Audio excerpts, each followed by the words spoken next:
New $7 million Coast Guard patrol boats spend idle days in port. Empty fuel tanks have run the nation's maritime drug war aground. While Congress doled out $35 million for drug-fighting ships, it also cut $150 million from the Coast Guard budget. Congress, in turn, gave the $150 million to big city superhighway and subway projects, thereby cutting Coast Guard drug patrols in half. It's sort of like fishing when you go out there, and the less you go fishing, the less chance you have of catching a fish. The Cape Current patrols for South Florida's drug smugglers only 2 days out of a month. Months have passed since the ship scored any marijuana or cocaine seizures. How is Joy 107 FM different from all other South Florida radios? A caretaker crew fights boredom instead of the drug war. Pierside duty sounds suspiciously like make work.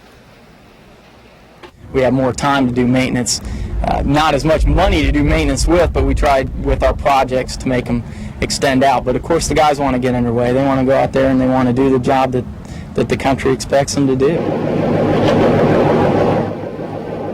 The Cape Current's crew watches a smaller, cheaper to run boat go on patrol. But rough seas keep the Coast Guard boat patrolling the intracoastal waterway on this day. It's an unlikely place to catch any drug smugglers. We're going to be coming on board to do a boarding. A high-powered speedboat, the type used for running drugs ashore, grabs officers' attention.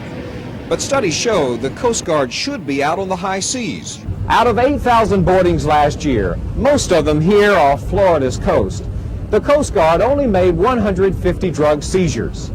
Even when the Coast Guard had prior intelligence about vessels carrying drugs, only 1 out of 8 boardings yielded a bust. Trying to fight the drug war on an empty tank frustrates the crew of the Cape Current. They recently had to take out the rubber dinghy to practice boardings. The Coast Guard's drug war is being lost at the dock. Robert Riggs, Channel 8 News, Miami.